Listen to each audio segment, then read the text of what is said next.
Bonsoir chers téléspectateurs et bienvenue à votre émission Le Monde Inconnu. Vous êtes sur votre chaîne Canal 2. Alors, depuis un certain temps, vous le saviez déjà, nous continuons de travailler sur le culte de la méditation face à une pandémie. Actualité oblige. Mais cette fois-ci, nous allons aborder un autre angle et je vais donner le soin au professeur Emmanuel Lipot qui m'accompagne et qui est d'ailleurs le concepteur de l'émission, de nous en dire un peu plus. Bonsoir, professeur. Bonsoir, Laura Kat. Un bonsoir renouvelé aux téléspectateurs de Canal 2 International. Alors, ce soir, nous allons parler de métaphysique, soufflet de vie et vaccination, tout en allant dans le sens de la métaphysique, la pandémie et les lois de la nature, pour essayer de voir quelle contribution nous pouvons apporter à ceux qui jusqu'ici continuent à tâtonner sur la voie à suivre. Parce que je pense qu'après 6 mois de pandémie, la communauté internationale qui se veut scientifique allait trouver une solution au-delà de voir la chose seulement du côté de médicaments ou de vaccination. Voilà. Vous l'avez compris, nous allons passer à 90 minutes ensemble. Bien sûr, vous aurez votre chronique qui va se faire en 2 parties. Vous aurez également la réflexion et la possibilité de participer à votre émission en nous envoyant les messages via le numéro qui va s'afficher sur le bas de votre petit écran. Alors, si vous êtes déjà bien installé, le train va quitter la gare et le prochain arrêt, c'est la première partie de la chronique de ce soir.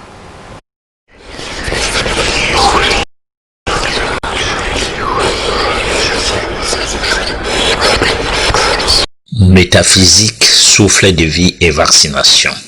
Dans la quête de la connaissance totale et notoire qui conduit au firmament des atouts cosmiques, s'ouvre une donne métaphysique qui suscite des recherches rationnelles avec pour objectif idéal la compréhension de l'être, mais aussi de Dieu, l'esprit, la nature, la matière. La logique est de pouvoir déchiffrer les mystères de notre planète, la Terre, et décrypter les causes premières qui régissent l'univers en vue de parvenir avec plénitude sur toute la connaissance qui s'y cache. S'il est admis qu'il existe une énergie sur laquelle s'accrochent nos existences, c'est qu'il est normal qu'un nom soit donné à celle-ci. Au résultat, les initiés et vitalistes l'ont nommé force vitale. Mais le fait de savoir qu'il en existe une ne suffit pas pour autant, étant donné que ce qui est important, c'est de pouvoir décrypter, voire appréhender l'univers dans toutes ses coutures pour se plonger dans les méandres de la dite force. Il y a lieu de savoir qu'en métaphysique, l'énigme semble point se poser à tout état de cause, comme c'en est le cas chez les communs des mortels. Les initiés depuis la nuit des temps savent que c'est grâce à l'existence de l'énergie suprême du cosmique que toutes les forces de l'univers se manifestent en tout et en nous. La force vitale, l'énergie vitale ou le souffle de vie, ce n'est point question d'un simple concept parce qu'il s'agit d'une force universelle intelligente et manifeste. Celle-ci influe et régit tout dans notre corps. Cette influence n'est pas sans façon, c'est-à-dire qu'elle n'est pas rudimentaire. Elle est dotée d'une puissance électromagnétique indispensable qui organise, restaure, développe tout dans le corps et qui, par le mécanisme de l'auto-guérison, soigne et guérit tout. Sa manifestation première se pose sous le prisme du respire et de l'expire.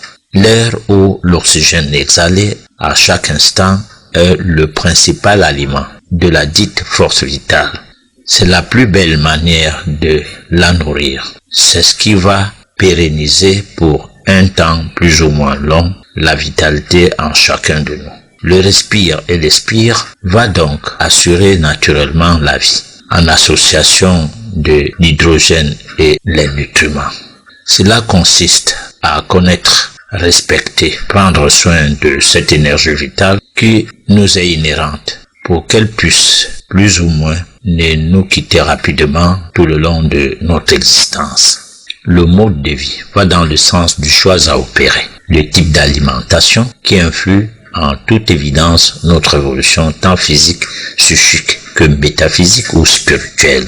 Mais souvent, le côté spirituel semble être laissé pour compte. Nous voyons la chose que du côté physique, voir la vitesse de croissance de cette énergie en nous, ce qui ferait dire qu'on grandit.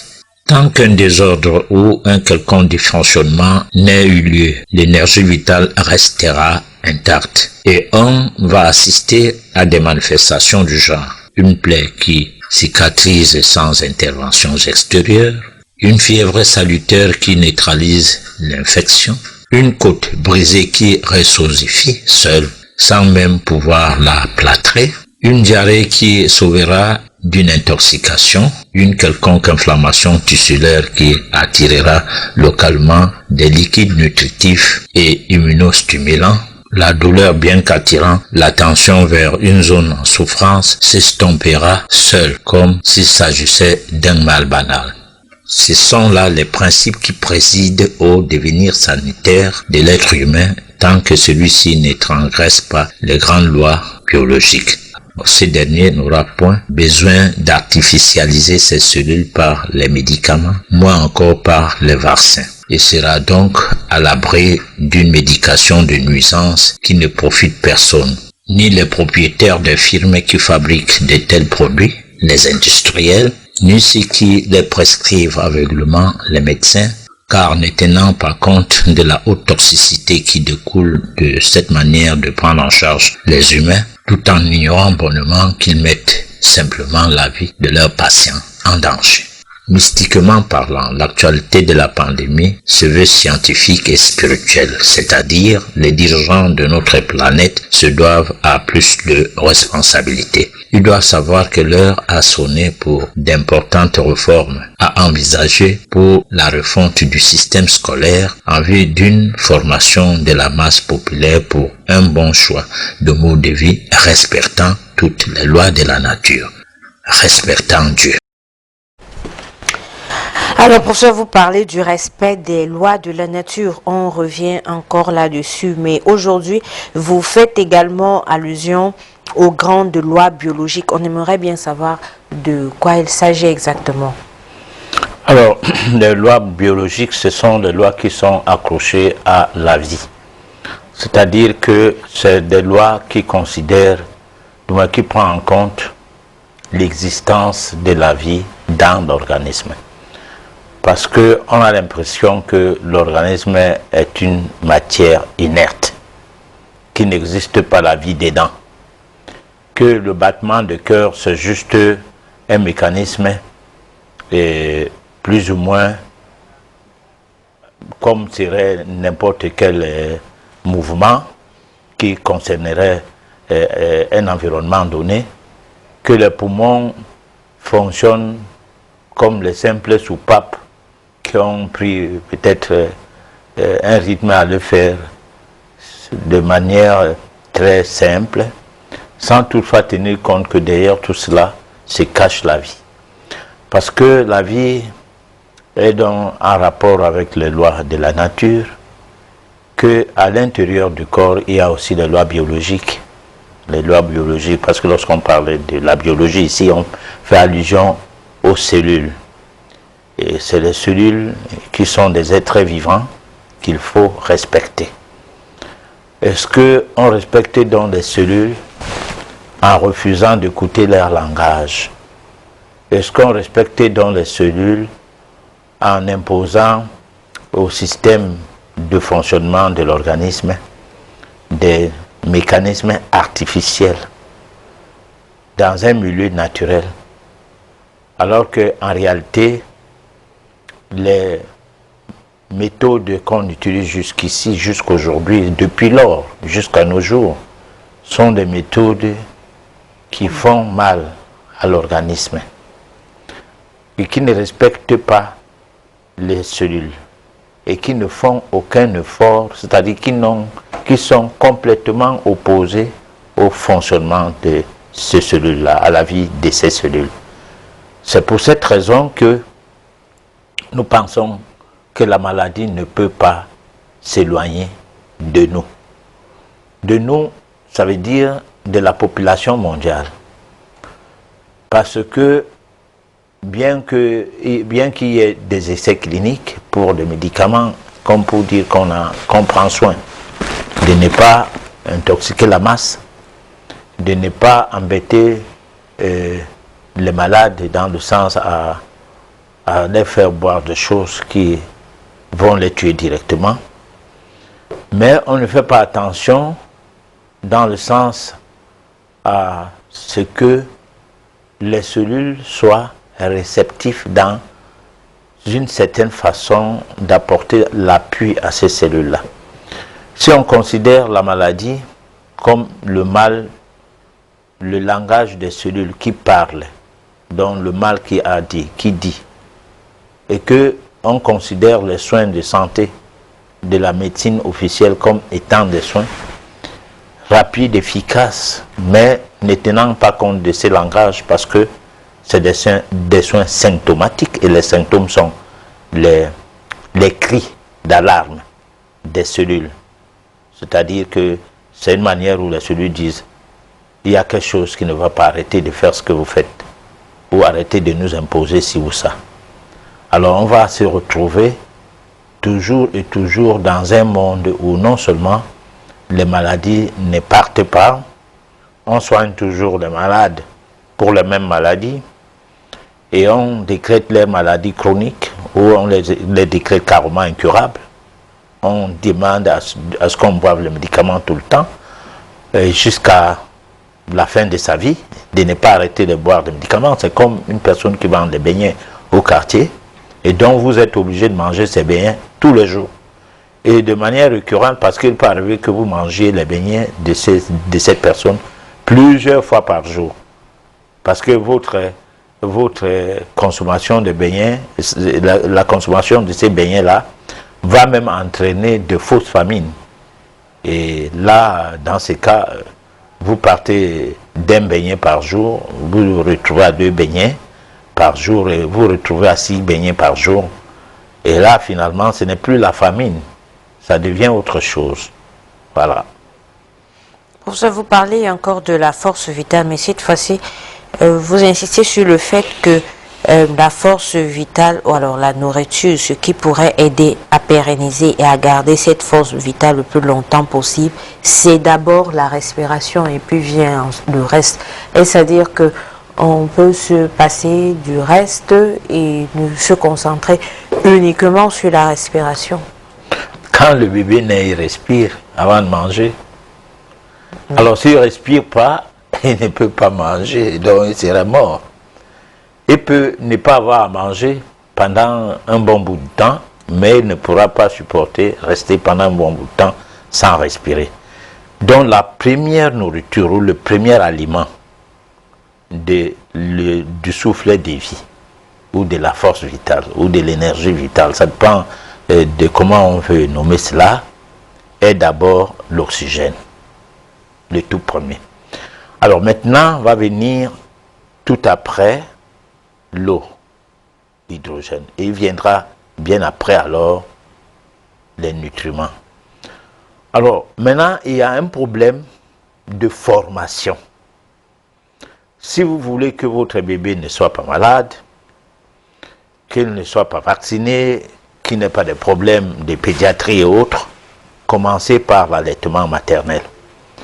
Et la maman qui décide de faire un enfant doit faire 1 an avant de prendre la décision de faire son enfant à préparer son organisme à procréer, c'est-à-dire à avoir le bébé, au moins 12 mois. Bon, ça peut aller plus, ou tout au moins 6 mois avant. Il doit avoir un comportement, un mode de vie qui pense préparer son terrain organique à recevoir un fœtus, à recevoir le bébé. Maintenant, quand le bébé naît, l'allaitement maternel ne consiste pas à boire de l'alcool, à fumer de la cigarette, à manger n'importe quoi pour enfin allaiter l'enfant. Non, ça consiste à se dire que le lait doit être sain. cet allaitement maternel voudrait dire que tu prends la responsabilité de nourrir ton bébé.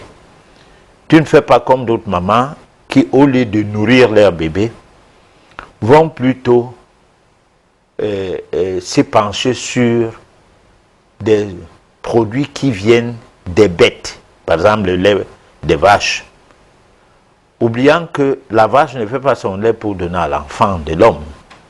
Si on demandait à la vache, donne ton lait à l'enfant de l'homme, elle allait dire non. Et encore que les animaux comme la vache, son enfant, son bébé, ou le veau, comment on peut bien appeler ça, pèse 25 kilos à la naissance. Environ, quoi. Alors, maintenant, quand ces animaux-là sont à l'état sauvage, le lait sert à quoi? Le lait de ces animaux-là sert à quoi? Sert à quoi? Ça sert à ce que dès que son bébé prend le lait, directement, il se met sur ses quatre pattes. Parce que c'est cela que Dieu a fait. Eux, ils ne portent pas les bébés au dos et ils ne peuvent pas le laisser là non plus. Les prédateurs vont s'emparer. Bêta, il marche dans les premières 15 minutes, les 30 premières minutes, colopan, mais que 1 heure après, 2 heures après, ils se mettent à marcher. Parce qu'on lui dit, bon, on quitte cette zone, on va là-bas, parce que ici, tu seras le restaurant d'un félin. On va venir te manger. Alors, est-ce que l'homme, le fils de l'homme, l'enfant de l'homme, c'est dans la même posture? Il ne fait aucun mouvement, il prend un lait qui a des particules qui pèsent. C'est pour lui préparer à des maladies auto-immunes, c'est-à-dire qui vont perturber le fonctionnement de son foie. Et là, bonjour le pédiatre. Résultat, il faut que on commence à comprendre qu'on ne nous parle pas Dieu. Surtout nous les Africains, qui avons Dieu qui est venu de nulle part et qui est le fils d'un autre et de quelqu'un qui est Dieu aussi et qui est venu nous sauver. Alors, il nous sauve de quoi? De l'abrutissement dont on est plongé, ou lorsque on a donc des problèmes, nous avons recours aux gens qui ne nous aiment pas, qui viennent nous exploiter, qui cherchent les biens de notre environnement, les richesses du sol et du sous-sol, et qui ne nous donnent pas les possibilités d'être des hommes affranchis, de peur que on s'auto-développe. Et quand on va s'auto-développer, on va développer nos pays.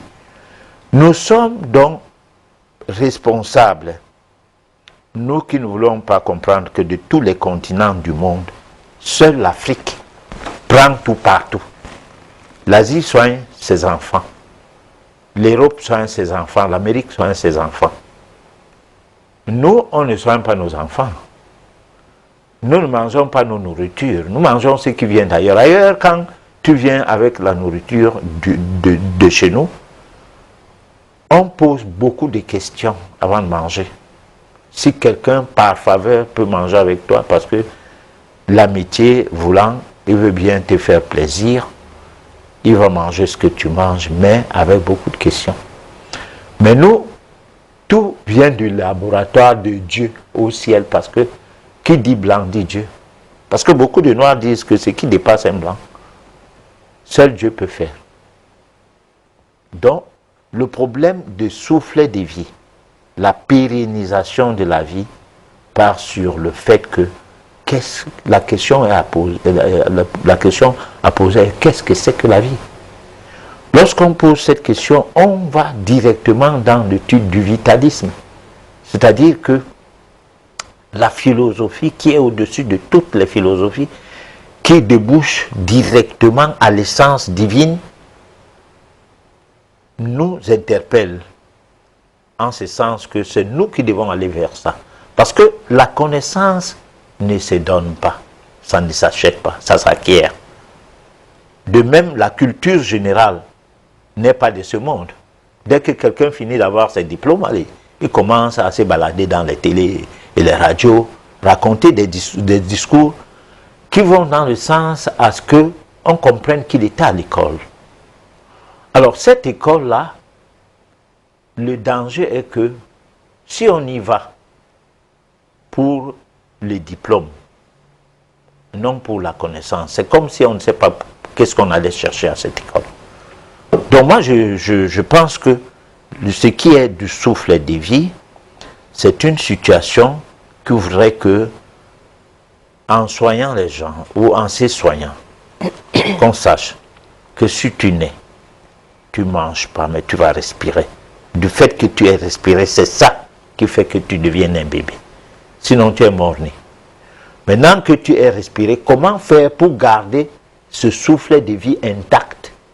Parce que de tout n'est pas de continuer à vivre, mais de vivre avec,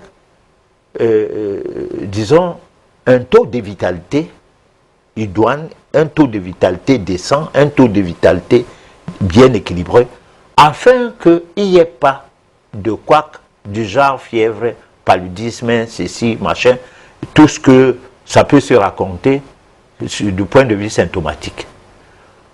Ou autrement dit, comme tout à l'heure dans la chronique, quand on a une fièvre, on ne boit rien, alors on va transpirer, on ne mange rien de particulier, on ne boit pas de médicaments, par exemple. Je ne dis pas aux gens de ne pas boire des médicaments, buvez. Mais nous sommes en métaphysique, nous ne sommes pas, tout le monde n'est pas métaphysique. Ceux qui pensent qu'ils peuvent continuer à rester à la solde des autres, qu'ils ne soient pas de ceux qui veulent être affranchis. Parce que là, nous parlons aux gens qui cherchent à ce qu'ils sortent d'une situation. Donc, qu'ils soient des hommes affranchis. Une personne affranchie, c'est une personne qui devient autonome, parce que personne n'est indépendant sur la terre. Nous ne sommes pas dans les îles, on est interdépendants. Mais tout au moins, qu'on ait une intelligence qui nous rend autonomes. Du fait de cette autonomie, on a le droit de nous cultiver, d'aller au-delà de ce qu'on a été à l'école, c'est-à-dire des simples apprenants, pour parvenir à une croissance intellectuelle de comprenants. Alors cela, c'est à partir de là qu'on peut comprendre ou qu'on peut savoir comment faire fonctionner le souffle de vie qu'on a à travers la nutrithérapie, c'est-à-dire des thérapies qui passent par les nutriments, à travers le jeûne, comment rester affamé, parce que dans certains mondes animaux, les serpents par exemple, l'escargot, font l'hibernation, se mettent en situation où pour régénérer, pour s'auto-régénérer ou pour régénérer leurs cellules, un serpent met 30 jours sans manger, 30 jours. Et à un endroit où quand il quitte là, il laisse la peau, l'ancienne peau qu'il avait, et il s'est fait une nouvelle peau. Alors notre nouvelle peau, c'est la jolie robe, le beau vêtement, et tout ce que on peut avoir comme produit de toilette à mettre sur notre peau, ça c'est notre nouvelle peau. Alors que ce n'est pas cela, l'intelligence qu'il faut pour nous qui disons que nous sommes d'une longueur d'onde de plus par rapport aux bêtes. Professeur, on va revenir sur la respiration parce que vous nous dites clairement que l'enfant, il est bébé à la naissance parce qu'il a reçu le souffle de vie qui se manifeste par la respiration. Mais quelqu'un d'autre pourra dire, mais nous respirons tous les jours, ça ne veut pourtant pas dire que nous sommes en train de nous rapprocher de la tombe, parce qu'effectivement nous respirons tous les jours. Quel serait donc l'intérêt de s'arrêter d'une façon particulière sur la respiration? Alors, la respiration, c'est un aliment qui a son estomac, qu'on appelle le poumon. Alors le poumon, la capacité des poumons d'un être humain qui vit comme nous qui vivons dans les bureaux, le matin tu viens t'asseoir là et tu restes toute la journée assis ou tu te lèves par moment, mais en réalité, tu es venu là pour s'asseoir, pas pour s'élever. Et puis, peut-être tu fais un petit tour pour prendre un petit café, un bout de pain et tout. Tu reviens, tu t'assois encore. Comme ça, pendant tout un mois. Mais il ne faut pas dire que tu respires normalement ou bien que tu utilises normalement tes poumons. Parce que pour savoir que les poumons s'utilisent normalement, il faut le voir chez les athlètes. Quand ils courent, par exemple les Kenyans, et ils courent plus que tout le monde. Parce qu'ils ont toujours les meilleures médailles en matière de courir, de la course. Alors, ça veut dire quoi? Ça veut dire qu'ils ont une capacité, ce n'est pas les jambes seulement, mais c'est un ensemble de choses, particulièrement la consommation de l'air qui passe par les poumons pour ne pas être essoufflé. Par exemple, un boxeur qui ne fait pas bien ses entraînements, bon, non seulement les coups peuvent le fatiguer, mais aussi le temps de rester longtemps au ring, hein? C'est-à-dire premier, deuxième, ainsi de suite, jusqu'à 10e, 11e, 12e round, il sera essoufflé parce qu'il n'a pas eu à s'entraîner beaucoup. Et qu'il n'a pas donné la chance à ses poumons de supporter une compétition pendant longtemps. C'est la même chose pour les joueurs de football. Alors, il y a des joueurs de football qui, malgré leur petite taille, courent vite, plus que d'autres. C'est par rapport à la capacité de leurs poumons. Ce qui veut donc dire quoi? Ce qui veut dire que les poumons sont là pour recevoir l'oxygène. Et nous leur devons cela. Et on doit leur en donner autant qu'on peut.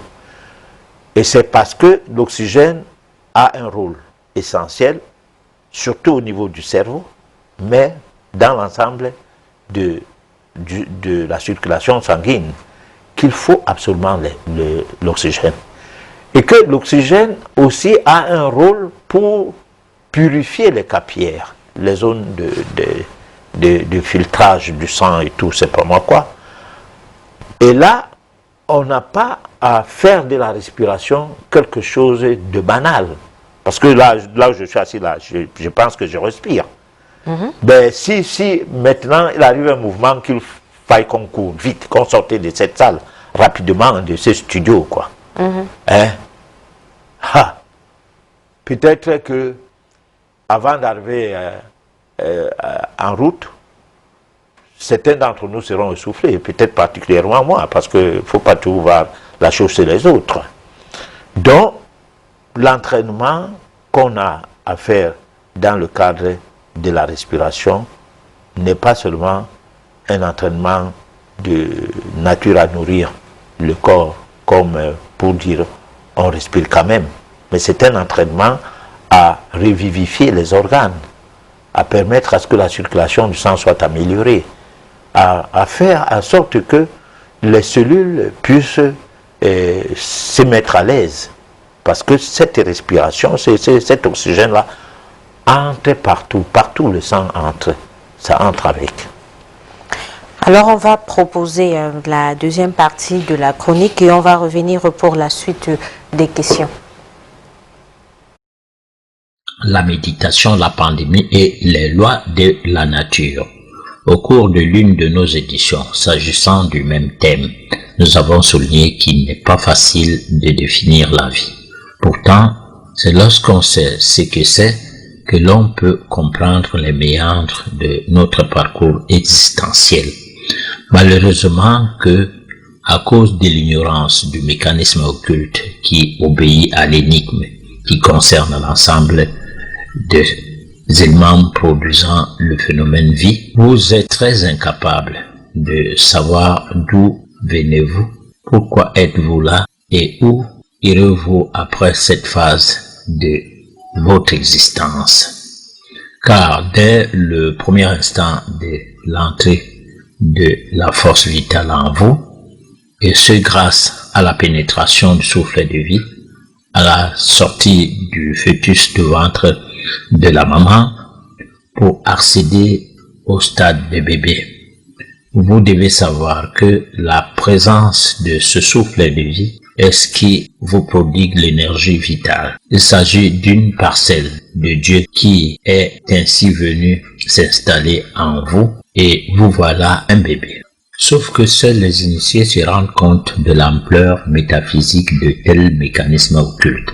D'ailleurs, dans un premier temps, c'est-à-dire durant la phase de bébé, vos géniteurs, parce que n'ayant pas des connaissances qu'il faut concernant l'essence divine, ne seront pas à même de savoir que grands sont leurs responsabilités par rapport à la pérennisation de la vie en leur bébé, se mettent dans une totale inattention à faire n'importe quoi. Autrement dit, puisque vous n'êtes pas un mort-né, vous devez savoir qu'un véritable parcours du combattant vous attend, surtout si vos parents n'ont pas eu à mieux s'en prendre dès votre naissance. Il faut que la vie soit bien entretenue pour qu'une meilleure existence vous soit assurée. Pour y arriver, il faut que vous ayez la grâce de naître la voix basse tout d'abord, que le père et la mère s'y préparent spirituellement et que le bébé ait droit à l'allaitement maternel. En ce qui concerne le lait maternel, disons qu'il soit question d'un lait de bonne qualité venant d'une maman qui avait d'ores et déjà pris la mesure de veiller sur le côté sacré de l'art de la procréation, tant avant, pendant qu'après la grossesse. Alors, professeur, vous parlez une fois de plus d'entretenir le souffle vital. Et à la première partie de la chronique, on a parlé de la respiration, de l'hydrogène et puis ensuite des nutriments. Mais à cette partie-ci, vous ajoutez un autre élément, celui de naître par voie basse. Quel serait l'impact pour un enfant de naître par voie basse dans sa vie? Alors, si l'avortement est d'abord un problème d'écrier, c'est qu'il y a plusieurs façons de faire l'avortement. Il y a l'avortement du fœtus à l'état très très embryonnaire, c'est-à-dire que les 3 premiers mois, on peut faire déchoir une grossesse. Tout comme il y a les nés prématurés. Là, ce n'est pas des bébés qui sont allés à terme. Et là, il n'y a rien à reprocher à personne, ni à la maman, ni au père. Sauf si la naissance prématurée vient du fait de l'inattention des parents. C'est-à-dire que la maman était prédisposée à faire des bébés prématurés, on le savait, puisque cela peut-être est congénital, ça vient de ses parents, que sa maman, la maman de la maman, faisait aussi des bébés pareils. Donc, on peut dire qu'il y a une maladie dans cette famille et que cette maladie doit être soignée lorsque on décide de commencer à procréer. Et là, on doit se dire qu'il ne faut pas que je perde des bébés comme ma mère en ait perdu, ma grand-mère. En dehors de ça, si le bébé, sa naissance prématurée est inconnue, les causes de cette naissance inconnue, par exemple les causes occultes, du genre que une personne, quelque part dans les parages, vous soutire le bébé dans le ventre. Oui. Parce qu'il y a eu des cas où une femme prend la grossesse jusqu'à plus de 8 mois. Sa belle-mère vient l'assister, mais là, nous sommes dans un cadre polygamique. Et fait en sorte que lors de l'accouchement, c'est sa fille qui accouche. C'est la fille, c'est une autre femme qui accouche. Ce n'est pas celle qui était... Voilà. Celle qui est allée accompagner l'autre à l'hôpital, qui était juste là pour l'accompagner, c'est elle qui accouche. Ce n'est pas celle qui a eu la grossesse. Il y a des cas patents, c'est-à-dire des cas qui existent. C'est-à-dire ce n'est pas des cas qu'on a entendu parler. Dans un environnement où j'ai vécu normalement, nous avons vécu tout au moins un cas pareil. Alors, mais ces enfants-là sont déjà des vieilles personnes, parce qu'il y en a qui sont dans les cinquantaines, une fille et un garçon, issus de ce genre de mécanisme. Alors maintenant, là c'est des cas à part. Naître donc par voie basse, c'est naître à terme. Naître à terme, c'est-à-dire, c'est comme le jour de ta mort. Tu meurs de l'autre monde pour se retrouver à ce monde-ci. Tu n'arrives pas dans notre monde par précipitation ou par forcette. C'est vrai que depuis la nuit des temps, on fait accoucher les femmes avant terme. Mais la méthode traditionnelle africaine, qui se veut métaphysique, on n'a jamais ouvert une femme. On lui fait boire des plantes ou on la purge simplement.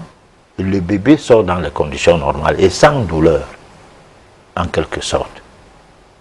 Mais là, c'est des grossesses qui atteignent les 11 mois, et même les 12 mois. Parce que moi, j'ai fait 11 mois, quelques semaines dans le ventre de ma mère. L'un de mes petits frères a fait 12 mois et poussière. Alors donc, en cette période, à cette époque-là, on provoquait la grossesse, mais sans, du moins, utiliser des méthodes brutes. C'est-à-dire, on peut dire qu'on ne délogeait pas l'enfant du ventre. Peut-être que parfois, ce n'était même pas un enfant qui voulait rester. Parce qu'à 8 mois, 9 mois, il voulait sortir, il ne sort pas. Parce que quelqu'un, quelque part, contrôle les mécanismes de la grossesse de cette femme-là. Donc, le fait qu'on l'ait purgé des feuilles ou de, je sais pas moi, des écorces ou quoi, alors ça faisait que le mécanisme mis en place par une tierce personne n'avait plus d'effet. Et la personne, l'enfant pouvait sortir. Alors, donc, lorsque une personne naît par voie basse, elle naît à terme. Ce n'est pas un avortement.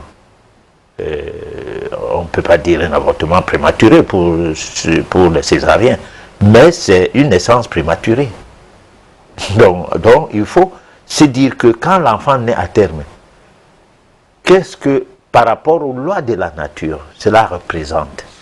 Et lorsque l'enfant naît par voie par césarienne, est-ce que cet enfant-là a mûri? Parce que prenons un fruit qu'on cueille. Vous aviez un manguier. Si vous montez sur le manguier, vous secouez un peu, les fruits tombent. Vous allez constater que d'autres fruits ne vont pas tomber. Alors, si vous obligez ce fruit à tomber, ça ne sera pas le fruit qu'on peut manger. On ne peut ni les planter, on ne peut rien faire avec. C'est une perte. Donc, il faut que l'enfant mûrisse. Parce que, comme un fruit, on ne saura manger un fruit qui n'est pas atteint la maturité et que cela soit normal. Ça peut causer une maladie. De même, un enfant qui n'a pas atteint la maturité dans le ventre, c'est un problème. Surtout que ce n'est pas souvent un problème de, d'urgence. Parce que moi, je dis souvent, l'hôpital, c'est pour les urgences. Là, c'est indiscutable. Il n'y a aucune méthode qui peut aller au-dessus de les méthodes, les pratiques utilisées dans les hôpitaux.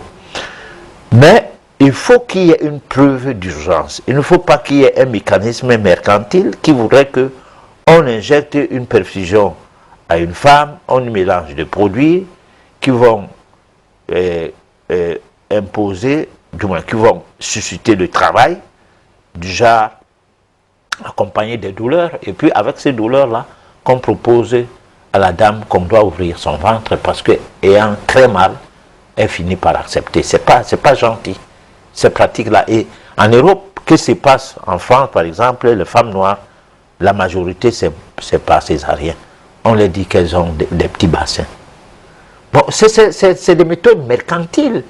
Pourquoi en Afrique, les mêmes femmes accouchent normalement, sauf l'épidémie? de césariens qui est arrivé dans les hôpitaux maintenant parce que ça a produit beaucoup d'argent par rapport à l'accouchement par voie basse. Mais longtemps, quand il n'y avait pas de chirurgien dans le cadre de cette gynécologie, c'est pas moi quoi, de ces pratiques-là, il n'y avait pas assez de chirurgiens. Bon, les femmes accouchaient. Il y avait très peu de décès. Parce que même dans les opérations, s'il y a un décès, rien ne va empêcher qu'il y ait le décès. C'est-à-dire si l'enfant refuse de respirer, on ne fera rien. Voilà. Alors, professeur, du point de vue, avec le regard de la métaphysique, de l'occulte, s'il faille comparer un enfant né par voie basse et un enfant né par césarienne, s'il faille comparer ces deux enfants-là, qu'est-ce qu'on aura? Alors, du point de vue métaphysique, je dis un enfant né par voie basse n'est pas mûr, n'a pas mûri dans le ventre. Il est comme un fruit. Un enfant plutôt né par césarienne. Par césarienne, autant pour moi, est comme un fruit qui n'a pas atteint la maturité. Alors, ceci sera vu dans sa vie. Bon, peut-être qu'il n'y a pas de baromètre pour mesurer cela. C'est ce qui fait que ceux qui font ce genre de pratiques pensent qu'ils font bien à le faire. Bon. Mais là, c'est l'argent du sang. C'est qu'on gagne en utilisant ce genre de pratiques. Cela voudrait dire quoi? Voudrait dire que l'enfant qui naît de cette manière, du point de vue spirituel, a des manquements. Mais du point de vue matériel, du point de vue physique, n'a rien qui faille qu'il soit visible, à ce qu'on dise qu'il y a quelque chose qui lui manque. Non. C'est comme si vous pouvez aller chez quelqu'un, vous n'accouchez jamais. Il vous donne quelque chose qui fait en sorte que vous ayez un bébé qui aura un développement très compliqué. C'est-à-dire, il sera né à 1 kilo, je ne sais pas moi, 500. Et puis, il va atteindre les 10 ans, n'arrive pas à peser 5 kilos. Il faudra attendre longtemps pour que cet enfant-là commence à s'épanouir normalement et à récupérer un corps d'un homme quand c'est déjà dans les 20 ans ou bien les 15 entre 15 et 20 ans. Bon, il y a donc plein de choses qu'on fait, c'est comme les in vitro, tout cela, c'est des méthodes. Mais ces méthodes ne sont pas beaucoup plus basées sur l'humanitaire. Parce que nous voulons bien qu'on dise que tout le monde a droit à un bébé. Une famille, un foyer, un bébé. Mais il y a des méthodes pour pouvoir avoir les bébés sans passer par ces méthodes-là, puisque ces méthodes-là, non seulement ça coûte cher, parfois ça rate. Et d'autres fois, il y a des femmes, pour avoir fait les in vitro, terminent avec des cancers. Hein? Et le bébé est dans un environnement des produits. C'est dedans que le fœtus évolue. Et on ne me dira pas que c'est le même organisme que l'autre bébé d'une femme qui vit dans l'arrière-pays, hein, peut-être à l'extrême nord, qui mange ses milles et ses sorgho, et qui fait ses travaux champêtres et tout, hein, et qui fait un bébé. Ce n'est pas la même chose. Parce qu'il y a des bébés où les soins sont obligatoires dès la naissance. Et il y en a d'autres que on ne sait même pas comment ces bébés-là arrivent à fonctionner sans qu'il y ait rien à faire sur lui, par exemple. Professeur, vous parlez également de l'art de la procréation avant, pendant et après la grossesse. L'art de la procréation, ça serait quoi? Alors, nous sommes d'une dimension où l'animal que nous sommes se doit intelligent. Notre intelligence ne doit pas seulement être le fait que nous sommes partis de la jungle où les panthères nous mangeaient et d'autres félins. Et ça nous a fait évoluer jusqu'à avoir des maisons, jusqu'à avoir des cités, jusqu'à avoir des avions. C'est-à-dire, on a démarré complètement en disant que nous quittons de cette jungle. Mais tout en oubliant que nous entrons dans une autre jungle. Parce que le prédateur n'est pas seulement de l'autre côté. Le prédateur est partout. Les lions et les tigres ne sont pas les amis. Voilà. Donc le blanc et le noir, ou bien les blancs, ne sont pas les amis des autres races. Ils ne sont pas les amis des rouges qu'ils ont exterminés, ne sont pas les amis des noirs qu'ils ont exterminés. Ils ont fait de la couleur des peaux des races. Ils sont devenus des félins. Alors, maintenant, nous ne pouvons plus avoir le droit de nous comporter comme nous voulons. Nous nous comporter comme ils veulent. C'est-à-dire qu'il y a un monsieur en blouse, en robe blanche et tout, il est médecin, je ne sais pas quoi, et c'est lui qui vous dit comment vous devez nourrir votre enfant. Lui, il n'a pas d'enfant. Et quand bien même certains d'entre eux ont des enfants, ils n'ont pas les yeux. Toujours des grosses binocles. Ils n'ont pas les dents, tout est pourri dans la bouche. Bon, mais ton enfant qui est bien, c'est-à-dire quand on le voit, il joue bien. Il monte, il descend, il tombe, il ne se casse pas. Son enfant, il se morfond là dans un coin. Hein, on dirait une chenille. Ah mais c'est ce type-là qui te dit comment tu dois faire pour ton enfant. Comme si dans le cadre des droits des parents, des droits parentaux qu'on a, à un moment donné, on t'impose sur ton enfant à faire des choses que, quand il y a des séquelles, non, personne ne vient, ne te vaut le secours. Si par exemple, on vaccine ton enfant, il tombe malade, qu'il ait l'autisme, on va dire non, ce n'est pas le vaccin. Mais avant, le vaccin n'avait rien. Il jouait partout, il courait et tout. Non, il n'avait aucun problème. Mais s'il tombe malade, non, ça revient ton problème. Mais toi, tu n'as jamais demandé, venez vacciner mon enfant. Non. Parfois, c'est par le biais de la force qu'on vient à t'imposer certaines choses sur ton enfant. Alors, donc, l'art de procréer ou l'art d'être père ou mère devrait être une méthodologie qui s'enseigne. Parce que moi, je voudrais que je comprenne bien à quoi sert l'école. Si l'école n'est pas de nature à permettre à ce que les gens vivent aisément, si l'école n'est pas un instrument qui accompagne l'homme par rapport à une certaine forme de bien-être, si l'école c'est juste pour parler les langues des gens et mieux les parler pour faire prévaloir ta scolarisation, si l'école c'est juste pour pavaner, surtout pour nous des Africains, parce que le taux de scolarité est faible dans les pays européens, particulièrement en France. C'est pour ça qu'on a imposé une loi d'obligation d'aller à l'école. Quand il n'y a pas un problème, il n'y a pas de loi.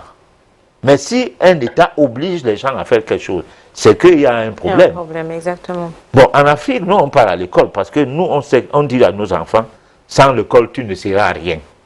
Donc, ça veut dire que tu n'es rien. Mais tu deviendras quelque chose par le biais du formatage de ton cerveau. Alors, il y a un problème. Donc, moi, je dis, il faut dire que la procréation est un acte sacré. Ne doit pas procréer qui veut, malgré que qui veut ou qui ne veut pas peut procréer. Au point où certaines personnes qui veulent même vraiment procréer n'arrivent pas à procréer. Ils ne comprennent pas qu'est-ce qui ne va pas. Alors, qui veut procréer doit se dire que il est en train de mettre en vie ou de donner une chance à une vie, une personne qui devra évoluer dans les bonnes conditions. Mais maintenant, les bonnes conditions, c'est la vaccination, c'est la médication, c'est les PMI, c'est les ceci, c'est les cela. Non. C'est des conditions artificielles. c'est des conditions qui artificialisent le corps, qui fait du corps un produit d'usine. Ce n'est plus un produit de Dieu. Alors, maintenant, si par après il y a un problème, tu n'es pas dans l'art sacré de la procréation, tu as procréé comme tout le monde. Tu es dans une société où tu suis les mécanismes et les canaux qui concernent tout le monde. Tu ne vas pas faire ton monde à part, bien sûr. Mais sauf que tu saches que les problèmes qui naîtront, parce qu'il y a des enfants qui grandissent, ils deviennent des agresseurs.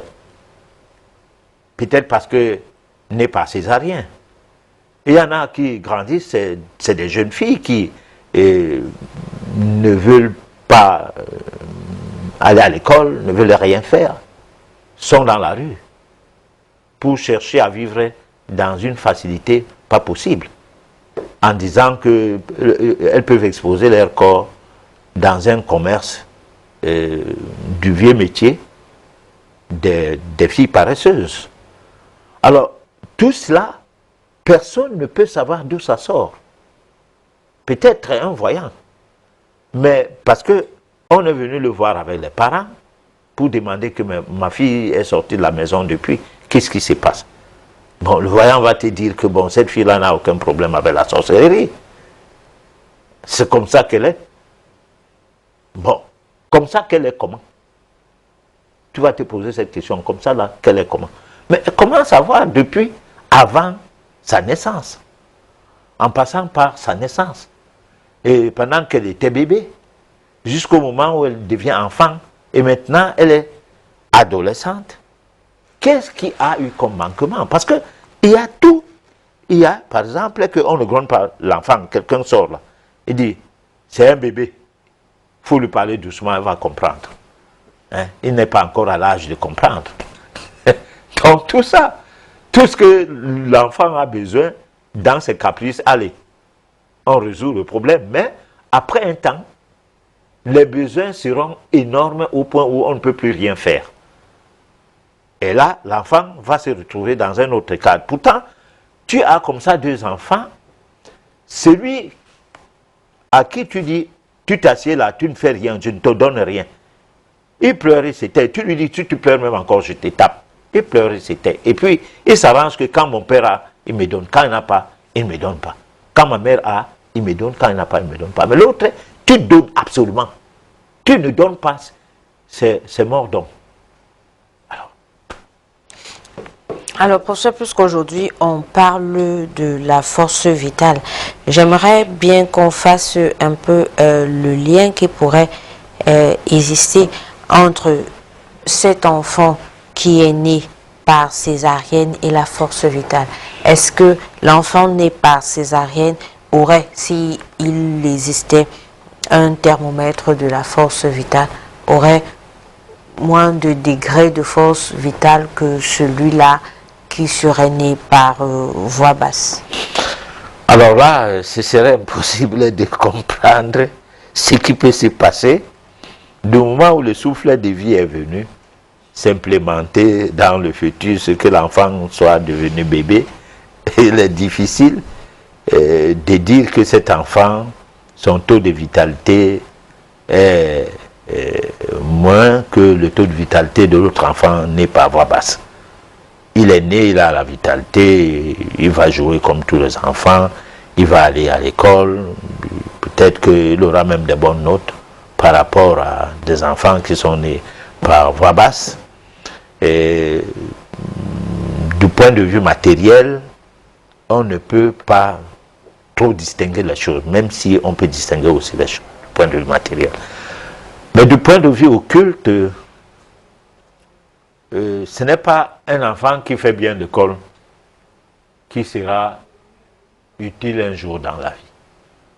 Parce que souvent même les jeunes dont on nous parlait là, jeune à 11 ans, on l'affiche à la radio, ces photos sont dans tous les journaux. Mais c'est la publicité de l'école. Ça n'a rien à voir avec le sérieux.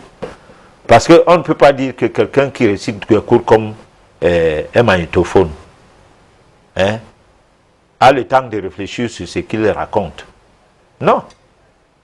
Parce qu'il y a des gens, tout ce que tu dis, il écoute et il retient. Mais ce qu'il retient, est-ce qu'il a le temps de se poser la question si c'est juste ou c'est faux? Par exemple, un enfant du genre, on va lui dire 1 plus 1 égale 2, il répète, c'est tout. Il n'aura pas le temps de dire que, mais le plus là, c'est comment? On ajoute ou bien on distingue? Est-ce que c'est 1 plus 1 distinctement?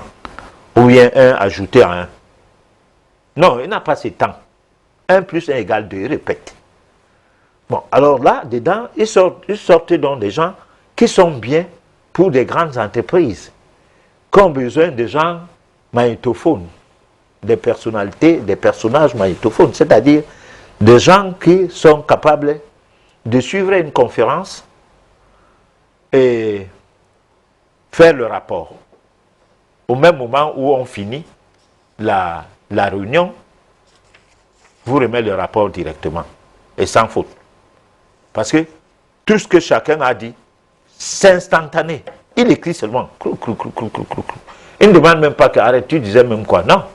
Il écrit, après vous remettez le rapport. C'est des pareils gens qu'il faut dans ce genre de milieu. En dehors de ça, il ne peut pas créer une machine. Les Steve Jobs qui ont créé l'iPhone, les iPad et tout ça là, comment on appelle ça, les Microsoft. Tous ces gens-là, c'est pas trop l'école. Hein.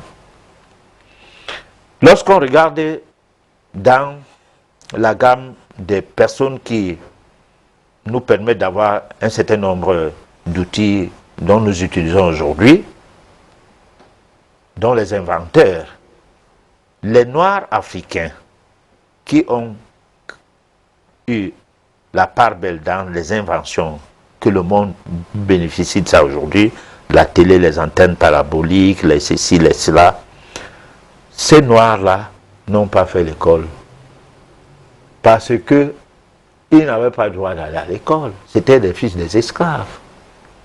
Mais c'est eux qui ont créé plein de choses que nous utilisons au quotidien aujourd'hui. Alors, ça veut donc dire quoi? Ça veut dire qu'il y a...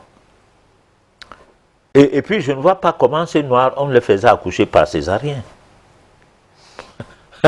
Parce que tu accouchais pour qu'on vende ton enfant, pour qu'on vende ton bébé. Ce n'est pas que tu accouchais au grand soin, non. Les filles noires, les femmes noires, esclaves, qui se sont retrouvées en Amérique, et des messieurs noirs, c'est le patron qui achetait une fille, une femme, parce qu'il a un esclave, et vous accouple. Comme on fait avec les bêtes. Et dès que l'enfant naît, on prend l'enfant là, on place, moyennant de l'argent. Vous restez pleurer là, c'est votre problème. C'est comme nous, quand tu prends la chèvre et le bouc, tu as les petits de ces deux bêtes-là. Quand tu veux les vendre ou tu veux les manger, tu demandes l'avis de qui? Hein? Tu ne demandes pas leur avis. C'était comme ça avant. Donc nous sommes dans une situation où nous devons tout faire pour comprendre comment les choses ont commencé et comment ces choses-là évoluent. Et où est-ce que nous en sommes aujourd'hui, surtout certains d'entre nous qui sont les êtres humains comme tout le monde, mais qu'on continue à nous faire croire que nous sommes des hommes à part, donc un peu à côté des cafards. Parce qu'à cause du pétrole, on peut venir de loger un président de la République, tuer tout le monde, prendre le pétrole et puis ça se saccage là-bas, on dit la reconstruction. Cette reconstruction ne peut jamais être possible tant que le pétrole ne finit pas. Ah. Alors, professeur, la force vitale qui nous habite va sûrement, parce qu'elle finit par quitter notre corps. Est-ce qu'il y aurait des manifestations qui nous signalent que voilà, faites attention, je suis en train de m'estomper doucement, doucement? Alors, la première manifestation, c'est le langage des cellules qui t'explique que tu es en train d'enfreindre les lois biologiques. Enfreindre les lois biologiques peut être le trop plein de côlon, une manière de ne pas pouvoir digérer certaines choses, mais rester fermé à les manger, rester fermé à à faire avec et boire les médicaments lorsque l'indigestion arrive. L'indigestion peut arriver comme si tu as le trop plein de ton estomac, il y a les reflux, les remontées gastriques, tu rôtes. Certaines fois, la nourriture même remonte à la bouche comme si tu l'as mal mâché, comme si tu avais une panse, comme si tu étais un herbivore. Tu veux, tu craches, tu veux, tu avales encore. Alors, tout cela, à un moment donné, la force vitale commence à s'amoindrir. Parce que ça peut être comme un engin dont tous les compartiments doivent bien fonctionner. Et le compartiment moteur de l'organisme de l'homme, qui est un compartiment central, c'est son tube digestif. C'est-à-dire que ce qui est moteur dans notre corps, c'est le tube digestif. Parce que tout descend de notre tube digestif pour alimenter tout le corps. Si on fait plusieurs jours sans manger, on va s'affaiblir. Ça veut dire quoi? Ça veut dire que la force vitale ou l'énergie vitale va commencer à prendre un coup. Mais ça dépend. Ça dépend de quoi? Ça dépend que si on ne mange pas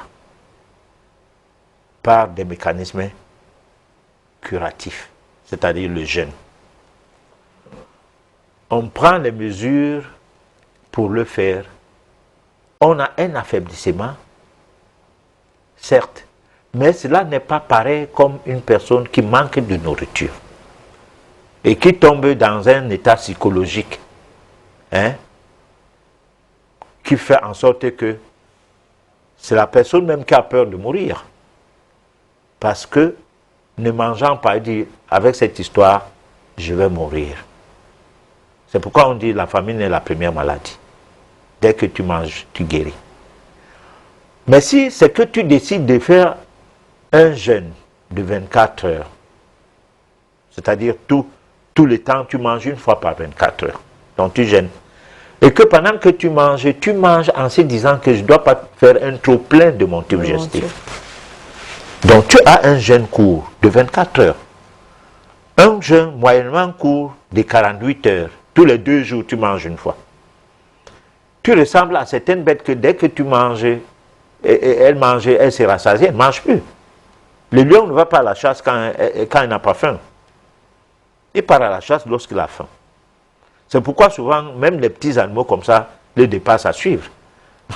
Malgré qu'il a une force et une grande énergie pour pouvoir faire avancer son corps vers sa proie. Mais s'il a drôlement faim, il préfère se mettre à l'affût. Il devient comme le chat cette fois-là. Il ne court plus après les antilopes.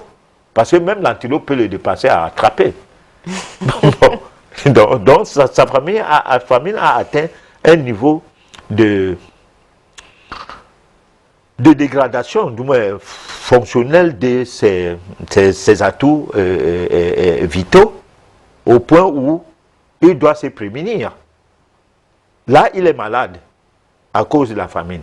Mais dès qu'il va manger, allez, il guérit. Bon. C'est pourquoi tout le monde pense que jeûner, c'est se vouer à la mort. Non. Il n'y a que le corps médical officiel qui est contre le jeûne. Parce que si tout le monde apprend à jeûner aujourd'hui, les pharmaciens et les médecins vont vivre comment? Parce que le jeûne, alors, c'est une thérapie tellement ridicule qui fait que tu n'avales rien. Même de l'eau, tu en prends en mesurant combien de verres d'eau tu dois en prendre. Et tu dois prendre par jour. Et là, ça pose un problème. Même les vendeurs d'eau peuvent se dire que mais c'est quelle histoire si tout le monde tombe dans le jeûne. Ça deviendra l'affaire de Jésus qui part dans les synagogues.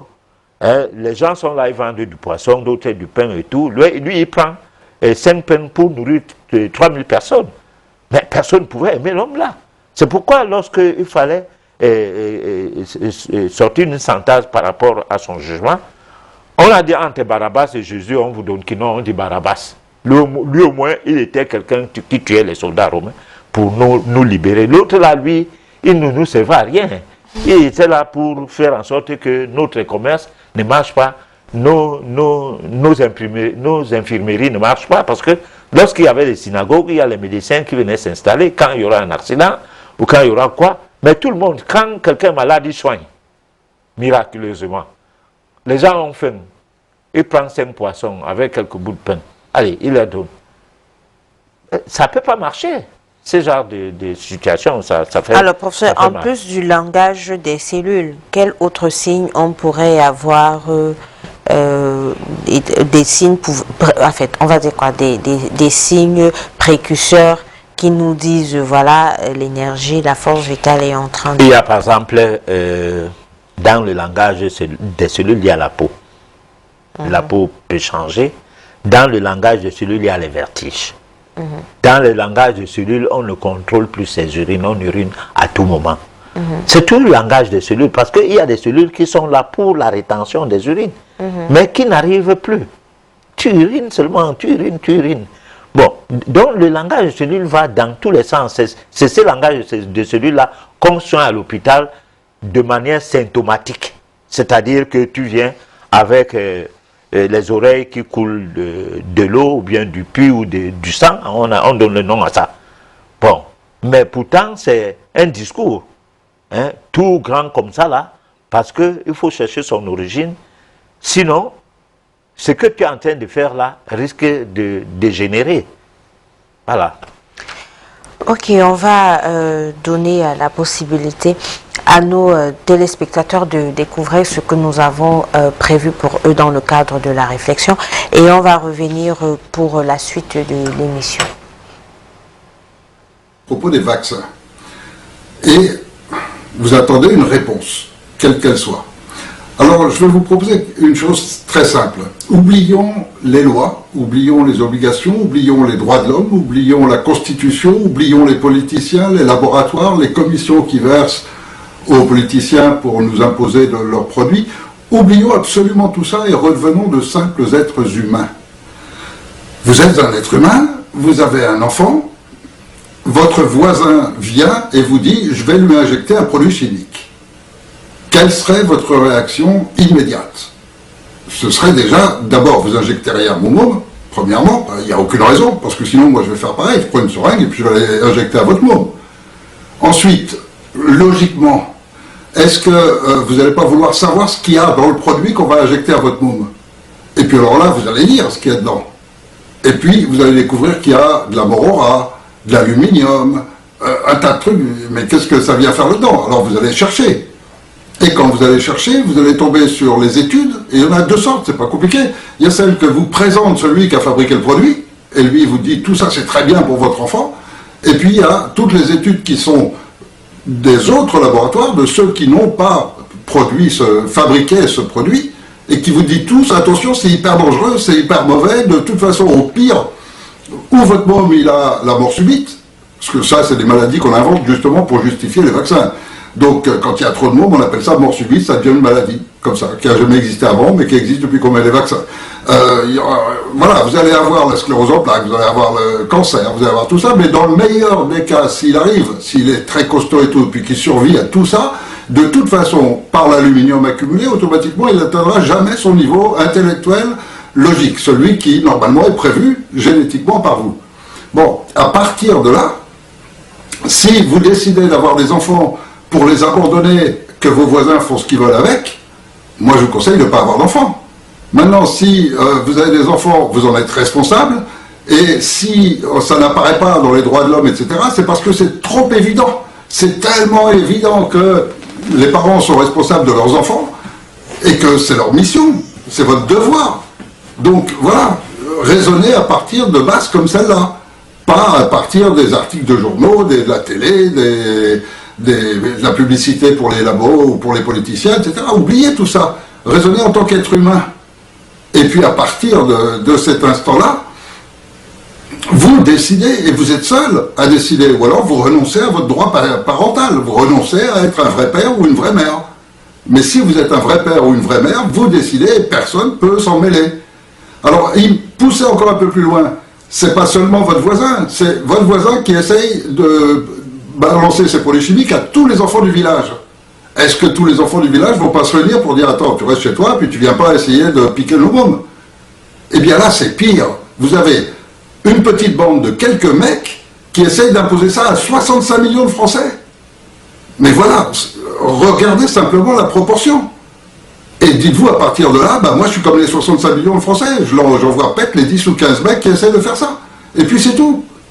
Et le principe, c'est même pas de juger c'est bien, c'est pas bien. Le principe, c'est seulement que c'est votre droit sur vos enfants qui est en question.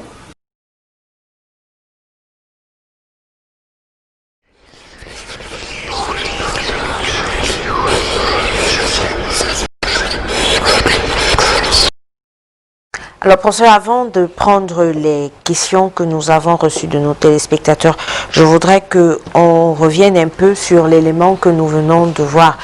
On nous parle de vaccin et puis, mais surtout, de cette réflexion basique qu'il faudra avoir. Et pourtant, en Afrique, on sait très bien que l'enfant, c'est l'enfant de tout le monde. C'est l'enfant du voisin, c'est l'enfant de tout le village. Mais là, on nous fait comprendre qu'il faut faire attention. On ne peut pas accepter que le voisin vienne. Oui, oui, mais attends, l'enfant africain est l'enfant de tout le monde pour le bien. C'est-à-dire, si tu trouves l'enfant de ton voisin en train de faire des choses qui ne vont pas, tu les tapes, son père les tape encore. Ouais, parce qu'il va dire que ne fais plus jamais ça. Et ça me fait honte. Parce que l'enfant vient pour porter plainte contre celui qui l'a tapé, ou bien même le voisin vient avec l'enfant en disant je viens de les taper, faisait telle chose. Là, immédiatement, le père les tape encore. C'est ça l'Africain. L'Africain n'est pas d'avant, l'Africain n'est pas celui qui donne son enfant au prédateur comme une viande. Bon, que manger mon enfant là-bas. Nulle part dans le monde ça se fait. Bon, mais disons que sinon ailleurs on a organisé une société parce que celui qui parlait là, il parlait de la France, il ne parlait pas du Cameroun ni de l'Afrique. Et il parlait que c'est pas normal que les gens viennent imposer quoi que ce soit aux personnes qui sont responsables des enfants. Bon, de un. De deux, lorsque on dit en médecine que lorsque il y a le doute, ça doit bénéficier le malade. Alors, ça veut dire quoi? Si les gens doutent du vaccin, ça doit bénéficier la population. Ça ne doit pas être une chose qu'on impose par la voie de publicité. Par exemple, on peut dire que si vous ne vous vaccinez pas, c'est comme le confinement, où on vous dit si vous sortez sans masque alors que vous êtes malade, vous allez contaminer les autres. D'accord. Donc on dit vaccinez-vous pour votre bien et pour le bien du voisin. Alors, c'est un discours très, très propagandiste, très gentil. Mais il faut au moins qu'on dise qu'est-ce que c'est. C'est qu'on vaccine, c'est quoi? Bon, comment ça a été composé? Comment on a pu le contrôler? Que cela soit transparent. Parce que si les éléments qui composent le vaccin sont des éléments douteux, cela doit bénéficier, le doute doit bénéficier la personne à vacciner. Voilà. Alors, on va directement avec les questions. La première question de ce soir, est-ce que un enfant qui n'a pas été vacciné aurait plus de poids au niveau du spirituel? Je crois que c'est ce que M. Thierry voulait dire depuis. D'abord, le problème de la vaccination des enfants, c'est un problème européen, bon, qu'on nous a imposé ici, là. Les Noirs faisaient la vaccination, ils scarifiaient les gens contre la sorcellerie, contre l'envoûtement. Mais ce n'était pas contre les épidémies. C'était que contre un mauvais sort. Bon, on faisait des mélanges. Moi, je sais comment ça se passe. Ce n'est pas des choses que... Là, ce n'est pas le vaccin où je ne sais pas comment on mélange les choses. Je lis seulement dans les documents qu'on met telle chose. Et j'essaie d'extrapoler pour voir dans des sites internet qui sont appropriés pour expliquer des excipients des médicaments, pour expliquer les composants des vaccins et tout, qui me donnent pas la chance de voir clair sur ce qui se passe. Ça dit, ça fait peur par moment. Bon, alors, le commun des mortels ne fait pas ce genre de recherche, donc c'est pas de leur faute. Personne ne leur refuse de se cultiver. Ils exposent les enfants. y compris ceux-là même qui vaccinent les enfants. Parce qu'il faut dire une chose, lorsque on est en train de voir ce qui se passe, et ce qui s'est passé avec Michel Siemens et Didier Raoult, on comprend que même les médecins sont un peu perdus dans le système mondial qui entretient les intellectuels ou l'intelligence des gens. Bon, donc, c'est des messieurs pas vraiment cultivés. Il s'est contenté de son diplôme, peut-être qu'il a son émission à la télé, il pavane, il se fait respecter et tout, et puis il est populaire.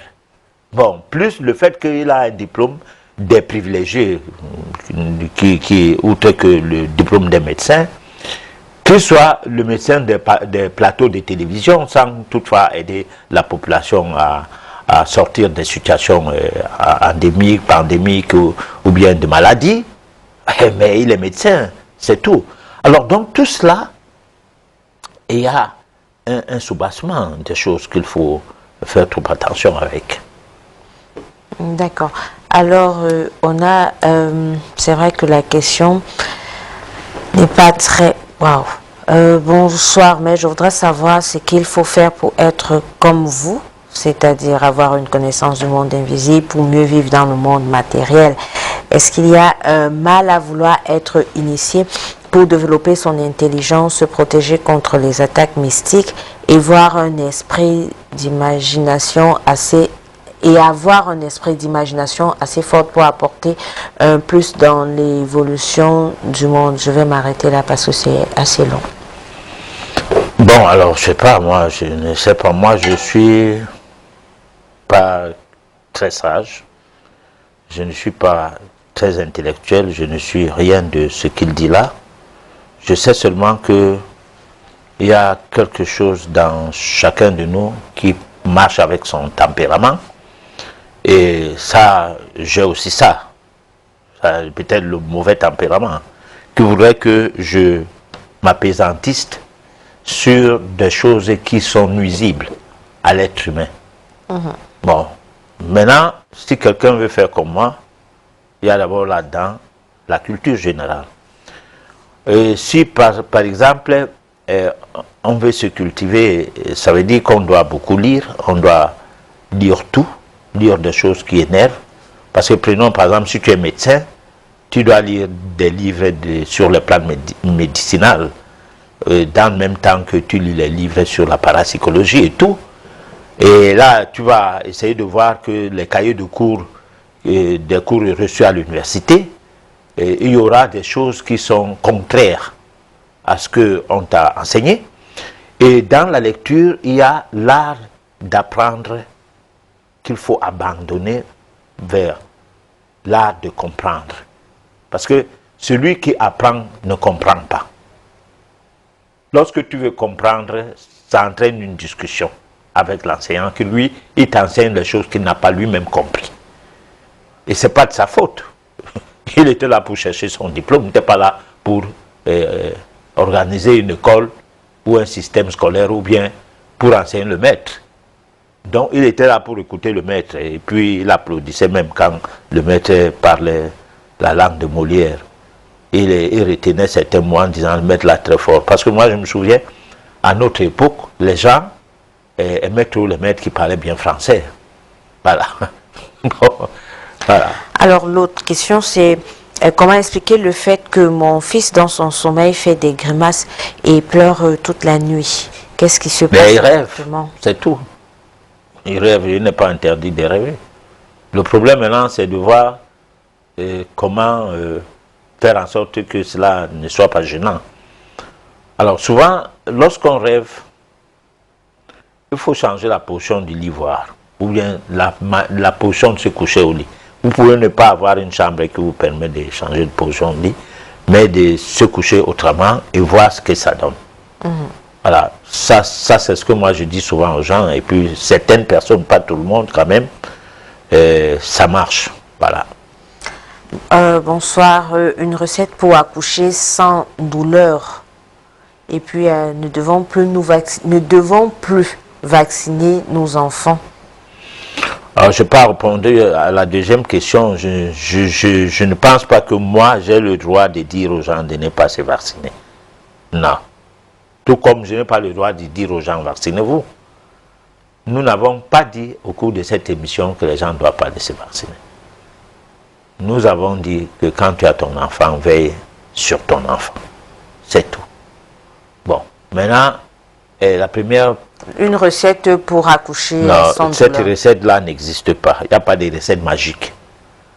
Il n'y a qu'au cas par cas, on peut étudier qu'est-ce qu'on doit faire lorsqu'une femme veut procréer. C'est tout.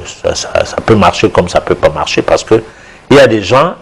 Moi, je suis un coach. Moi, je dis toujours aux gens, quand on vient me voir, moi, je suis un coach. Je suis ni guérisseur ni médecin.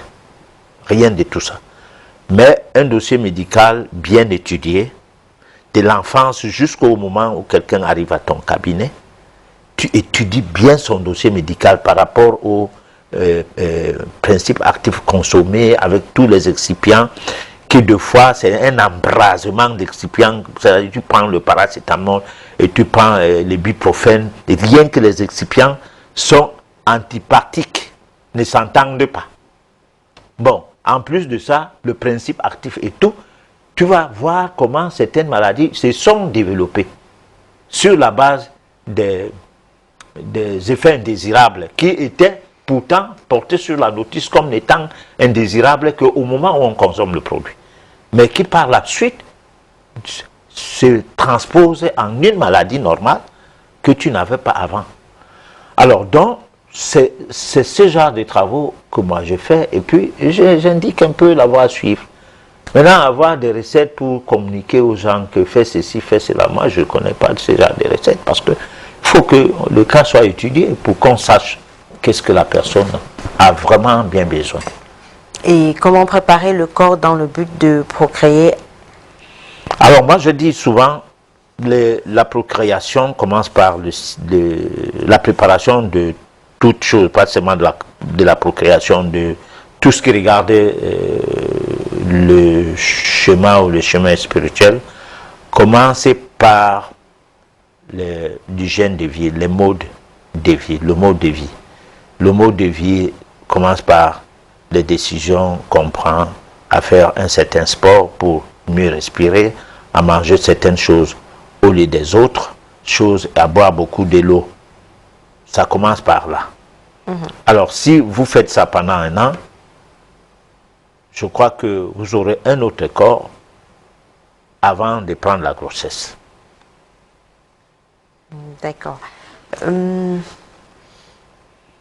Comment faire le jeûne pour guérir de certaines maladies ou alors pour guérir carrément de toutes les maladies? Le jeûne est trop compliqué. Hein? Le jeûne, il faut être assisté. Moi, je pense que quand je fais le jeûne mieux, moi-même, c'est lorsque je suis avec les gens, on se met en groupe et on s'autocontrôle. Ah oui, parce que tu fais le jeûne et puis à un moment donné, tu te retrouves en train de manger comme si tu avais oublié que tu jeûnais. Bon, et là, quand tu casses le jeûne, il faut attendre encore longtemps pour recommencer. De un. De deux, si tu fais le jeûne de cette manière-là, tu prends du poids. Et le poids là sera récurrent, tu ne pourras pas le baisser. Parce que lorsqu'on sort du jeûne et qu'on se met à manger n'importe comment, on prend du poids. Et lorsqu'on prend du poids, c'est difficile de le perdre de cette manière-là. Donc quand tu fais le jeûne, le danger du jeûne, c'est de le faire répétitivement et de manière séquentielle. C'est-à-dire, tu peux dire que chaque mois je jeûne, peut-être 3 jours, peut-être 2 jours, peut-être chaque mois.